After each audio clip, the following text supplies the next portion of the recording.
అయితే ఏమంటున్నారు అనంటే జనరల్‌గా ఎవరైతే గ్రామీణ విద్యార్థులు ఉంటారో, నిరుద్యోగులు ఉంటారో, మాకే అన్యాయం జరిగిందని గూడా వాళ్ళు ఒక సైడ్ నుంచి చెప్తున్నారు.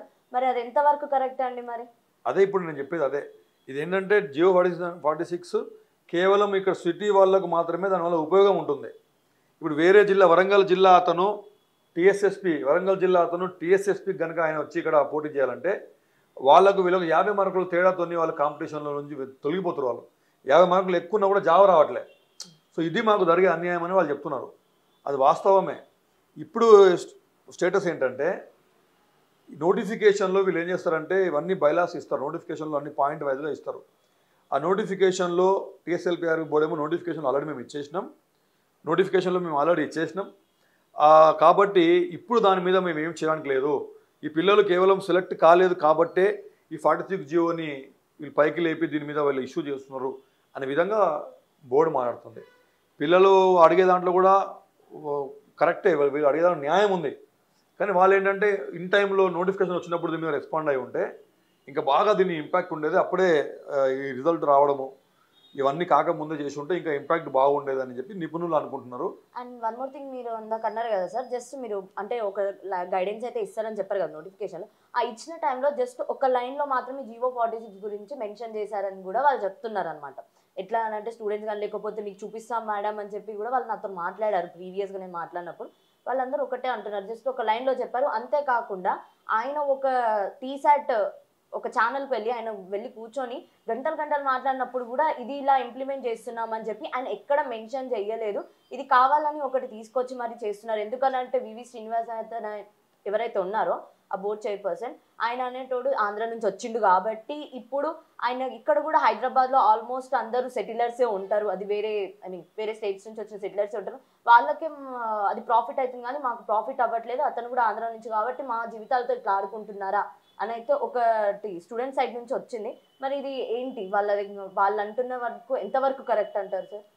ఇప్పుడు వాళ్ళు అడిగే దాంట్లో కూడా ఫ్యాక్ట్స్ అయితే ఉన్నాయండి. వివి శ్రీనివాస్ గారు ఆల్రెడీ ఆయన ఏపీ క్యాండిడేట్ అందరికీ తెలిసిన విషయమే. మరి ఇన్ని ఇబ్బందులు జరుగుతుంటే కూడా ఆయన ఏ రోజు కూడా బయటకు వచ్చి మాట్లాడిన దాఖలాలు లేవు. నిరుద్యోగులకు ఇబ్బందులు జరుగుతున్నాయి. ప్రిలిమ్స్లోనేమో రిజర్వేషన్ సంబంధించిన అంశాలు అది చాలా ఇబ్బంది జరిగింది. ఆ తర్వాత క్వశ్చన్ పేపర్లో మిస్టేక్స్ కావచ్చు, అది ఇబ్బంది జరిగింది.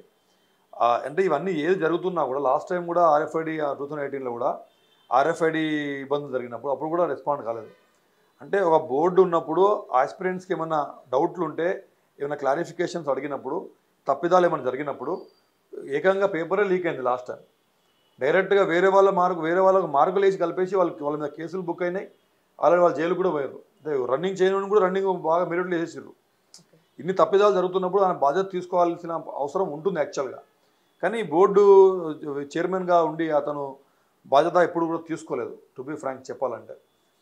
అలా ఇవన్నీ మనము కొడుకొని చూసినప్పుడు 46 జియో అనేది అసలు పిల్లలకి ఎవరికి తెలియదు. ఇప్పుడు ఎన్ని సంవత్సరాల నుంచి నేను కూడా కానిస్టేబుల్గా సెలెక్ట్ అయిన 2004లో. అప్పుడు మరి టీఎస్ఎస్పీ మొత్తం కూడా స్టేట్ లెవెల్ కాంపిటీషనే ఉండే. ప్రతిసారి స్టేట్ లెవెల్ కాంపిటీషన్ ఉంటుంది. అది అట్లనే ఉంటే ఎవరు కూడా దాన్ని తీసి 46 జియో పెట్టండి అని చెప్పి ఎవరు అడగలేదు. పిల్లలు అడిగిన దాని మీద ఎప్పుడు కూడా రియాక్ట్ కాలే. మాకు అన్యాయం జరుగుతుందని నాయన అంటే దాని మీద రియాక్ట్ కాలే. ఇది అవసరం లేని దాన్ని తీసుకొచ్చి ఏదో ఇంప్లిమెంట్ చేసి ఇవన్నీ అంటే అన్నెసెసరీ టాపిక్ని తీసుకొచ్చి దీనిలో ఇన్వాల్వ్ చేసి ఇవాళ నోటిఫికేషన్ మొత్తం ఆగిపోయే పరిస్థితికి వచ్చిందంటే ఒక విధంగా పిల్లలు చెప్పిన దాంట్లో నాకు కూడా ఫ్యాక్ట్స్ అయితే ఉన్నాయి. మరి ఆయన ఏపీ వాళ్ళు నాన్ లోకల్ డెఫినెట్గా ఇవాళ వచ్చిన దాంట్లో కూడా నాన్ లోకల్ పిల్లలే 46 జియో వల్ల లాభపడ్డే వాళ్ళు చాలామంది ఉండరు. ఎందుకంటే హైదరాబాద్కి వచ్చి ఇక్కడ చదువుకొని ఇక్కడ లోకలైట్గా వాళ్ళు ఉన్న పిల్లలు చాలామంది ఏపీ వాళ్ళు చాలామంది ఉంటారు. సో ఫ్యాక్ట్ అయితే ఉంది దాంట్లో, చెప్పిన దాంట్లో అయితే ఫ్యాక్ట్ ఉంది. మరి ఆయన ఇప్పుడు అదే ఇంటెన్షన్ చేశాడు లేదా అనేది అయితే మనం చెప్పలేము.